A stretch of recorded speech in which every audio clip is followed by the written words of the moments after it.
manusia Allah. Manusia Allah. Secara fisik kita manusia, tapi roh Allah ada di dalam kita, kita jadi manusia Allah. Nah, dia adalah Bapa segala roh. Dia adalah Bapa segala roh. Termasuk roh-roh itu. Roh itu jatuh. Dia kawin sama manusia. Jadilah manusia raksasa. Kejadian 6 ayat 4. Saya sekali lagi saya bilang, ini tanda kutip. Jangan jadi patokan. Kata Pak Ferdi, tidak, jangan ya. Kita belajar, kita sama-sama lagi belajar. Kita sama-sama lagi belajar. Terus Kejadian 6 ayat 4. Pada waktu itu orang-orang raksasa ada di bumi. Dan juga pada waktu itu, pada waktu sesudahnya, ketika anak-anak Allah menghampiri anak-anak perempuan manusia, dan perempuan-perempuan itu melahirkan anak bagi mereka, inilah orang-orang yang gagah perkasa di zaman purbakala, orang-orang yang kena manah. ini disebut Nephilim. Perkawinan manusia dengan malaikat yang jatuh menghasilkan Nephilim, para giant atau para raksasa di zaman purbakala. Para giant atau para raksasa di zaman purbakala. Bilangan 13 ayat 32 dan 33.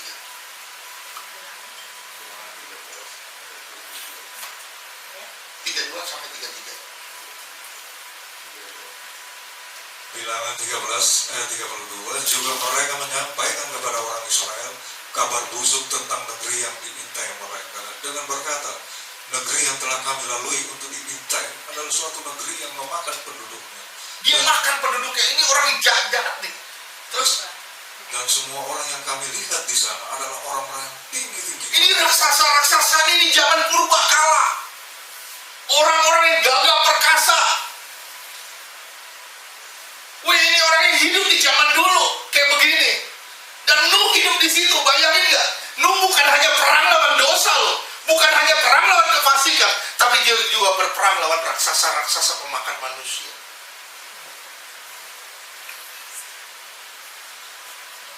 Saudara sekarang saya ngomong sama saudara, saudara hidup di zaman ini nggak raksasa-raksasa? Enggak. Saudara tinggal di daerah kefasikan, betul. Tapi saudara nggak ngadepin raksasa kayak begini, saudara diuber-uber, mau dimakan. Raksasa kita apa sekarang? Raksasa kita yang paling hebat adalah daging kita sendiri sebenarnya. Raksasa kita yang paling hebat, sekali lagi saya bilang, itu daging kita. Saya maunya begini, saya maunya begini, saya maunya begini, saya mau begini. Itu daging. Dan itu harus perang lawan kita. Daging kalau dipelihara dia akan makan rohani kita, makan rohani kita sampai habis rohani kita. Amin. Amin. Dan ini harus diperangi terus yang kayak begini. Oke? Saya mungkin nggak sampai selesai nih. Kita akan bahas minggu depan ya. Kita akan belajar minggu depan mengenai Bahtranu. Bahtranu itu terdiri atas angkanya ya. Angka 300, 500. Angkanya cuma 3 sama 5. 3 apa? 3 itu Allah. 5 itu apa? Anugerah. Allah yang penuh anugerah. Saudara sudah disampaikan firman. Nuh sudah menyampaikan firman. Mau nggak orang masuk ke sana? Saudara mungkin bilang, saudara dibaptis, saudara sudah masuk di dalam Yesus. Belum tentu. Kalau hidupmu tidak menyerap Kristus. Wah, Pak Ferdi mempersulit. Saya tidak mempersulit. Tapi saya menyampaikan isi hati Tuhan. Amin. Saudara juga disampaikan firman. Nuh juga menyampaikan firman. Betul gak? Yang masuk cuma 8 orang. Saudara dengar firman. Berapa orang yang masuk ke surga nanti? Saya bilang kita semua harus ada di surga. Amin. Kita semua harus dapat kemuliaan. Kenapa? Karena kita semua orang yang berperang melawan giant. Berperang melawan daging kita. Berperang melawan keinginan kita. Oke? Sampai sini ngerti? peristiwa Nuh, Allah menunjukkan kemenangan dia di atas musuh-musuhnya yaitu dosa. Melalui peristiwa Nuh, Allah menunjukkan kemenangan atas dirinya atas segala dosa. Gimana caranya? Dia bantai dengan air. Menang dia. Gampang. Dia ciptain ulang. Dia punya kuasa, dia punya otoritas. Kita nggak bisa melawan Allah. Kalau Tuhan sudah menetapkan terjadi, ya terjadi. Kita cuma bisa bilang, saya percaya semua yang Tuhan rancangan itu baik. Kita cuma bisa bilang gitu. Kita nggak bisa bikin apa-apa soal ini. Amin. Nah, inilah keinginan dan kerinduan hati Tuhan. Tuhan membenci dosa, tapi dia mengasihi orang berdosa. Ini dia. Tuhan benci dosa gak? Tuhan mengasihi orang berdosa gak? Amin. Sekarang saya tanya sama saudara, kalau seorang dokter benci kanker gak? Benci gak? Benci gak? Benci. Seorang dokter pasti benci kanker. Tapi gak semua orang kanker datang ke dokter. Tuhan benci dosa gak? Tuhan mengasihi orang berdosa gak? Tapi orang berdosa datang ke Tuhan gak untuk membereskan dosanya? Belum tentu. Kenapa? Dia nikmatin dosanya bisa. Ini banyak orang yang ngajarin seperti ini, tenang aja, Tuhan sayang orang berdosa. Tuhan sayang orang berdosa. Tapi kalau orang berdosa gak datang sama Tuhan, itu salahmu sendiri. Gitu aja. Seperti dokter. Dokter pasti benci kanker. Dokter kanker pun akan benci kanker. Nggak mau dokter kanker bilang, lu senang kanker? Oh, gua senang kanker. Lu sakit dan kanker mau? Oh, boleh. Saya bilang, ini dokter sakit jiwa, bukan dokter kanker. Amin gak? Dokter kanker pasti, walaupun dia dokter kanker, dia masih benci kanker. Tapi permasalahannya orang sakit kanker belum tentu datang ke dokter kanker. Bisa aja orang sakit kanker datangnya ke Dimas Kanjeng, salah jalan. Betul gak? Iya, banyak. Kenapa? Daging maunya beres cepet. Wah, gua mau beres cepet. Jalan apapun, banyak jalan menuju Roma. Banyak jalan menuju Roma, tapi sedikit satu jalan menuju surga. Nggak ada jalan lain. Orang mau bilang banyak jalan Pak menuju Roma. Iya, tapi satu jalan menuju surga. Nggak ada jalan lain. Amen. Itu balikin gitu aja. Oke, kita belajar terus ya. Kita belajar terus mengenai isi hati Tuhan. Tuhan membenci dosa, tapi dia mengasihi orang berdosa.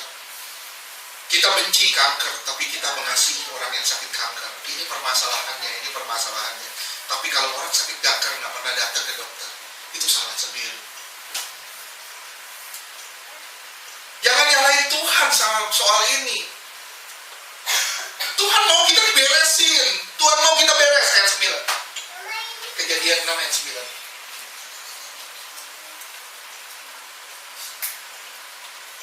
Kejadian 6 ayat 9. Inilah riwayat Nuh. Nuh adalah seorang yang benar dan tidak bercela di antara orang-orang sesamanya. Dan Nuh itu hidup bergaul dengan Allah. Dia bergaul dengan Allah. Artinya pergaulan saudara dengan Allah akan menginfuskan atau mentransfusikan dirinya kepada kita. Pergaulan orang kita dengan Allah akan menginfuskan dan mentransfusikan dirinya pada Allah dan menjadikan kita manusia Allah. Nuh kemudian jadi apa? Dia pewaris kebenaran. Dia pewaris kebenaran Allah. Nuh menjadi pewaris kebenaran Allah dan menjadi pemberita kebenaran itu. Roma 4 ayat 3.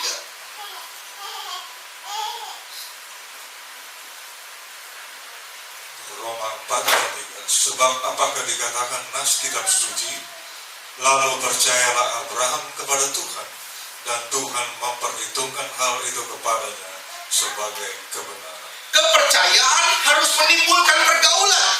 Catat. Kepercayaan harus menimbulkan pergaulan. Dan pergaulan inilah yang menjadi suntikan Allah kepada kita dalam hal kebenaran. Percaya tanpa pergaulan itu bukan percaya. Percaya harus disertai pergaulan. harus mengalami perubahan hidup. Makin lama kita makin benar, makin lama kita makin benar. Itu tujuan dari pergaulan, itu tujuan dari percaya. Banyak orang percaya tapi tidak bergaul. Banyak orang percaya tapi hidupnya tidak berubah. Kenapa? Karena nggak ada keintiman atau nggak ada pergaulan. Oke? Ini yang namanya pewaris kebenaran. Nuh menjadi pewaris kebenaran. Dan Nuh juga menjadi pemberita kebenaran. 2 Petrus 2 ayat 5.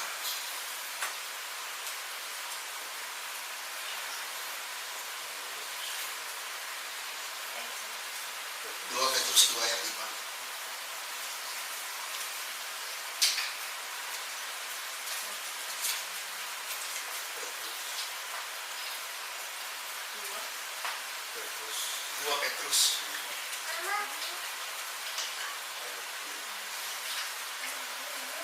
Oh, saya salah lagi. Oke. 2 Petrus 2 ayat 5. Dan jikalau Allah tidak menyayangkan dunia purba, Dia gak sayang sama dunia purba. tetapi hanya menyelamatkan Nuh, pemberita kebenaran itu, Dia jadi pemberita kebenaran. Terus? dengan 7 orang lain, ketika ia mendatangkan air bah atas dunia orang-orang yang fasik. Nuh menjadi pemberita kebenaran. Dan saudara pun kalau punya pergaulan atau keintiman dengan Tuhan, saudara akan mau menjadi pewaris kebenaran. Amin. Dan saudara akan menjadi pemberita kebenaran. Saya di sini ngomong enggak menjadikan saudara ahli Taurat yang jago berdebat sama orang. Tapi saya rindu saudara punya kecerdasan spirit, pintar dalam kebenaran, tahu kebenaran, berjalan di dalam kebenaran, dan menjadi pelaku kebenaran. Amin. Tujuannya ke sana. Saya rindu saudara punya keintiman dengan Tuhan. Saya boleh cuap-cuap, kalau saudara nggak intim sama Tuhan juga buat apa? Saya cuap-cuap begini, saudara harus intim sama Tuhan. Kenapa? Yang menentukan saudara dapat tidaknya kemuliaan itu adalah saudara sendiri, bukan saya. Kenapa? Karena Tuhan telah menyiapkan buat saya adalah bagian saya. Saya nggak mungkin curi bagian saudara, tapi kalau bagian saudara-saudara lagi abaikan, itu salah saudara sendiri.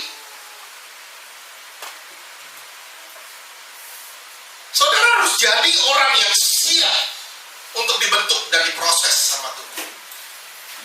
Saudara harus jadi orang yang siap untuk mengalami Tuhan dan menerima kebenaran Tuhan. Saudara harus siap jadi orang yang siap untuk belajar kebenaran itu dan menyerahkan diri saudara untuk diubah di dalam kebenaran itu. Amin.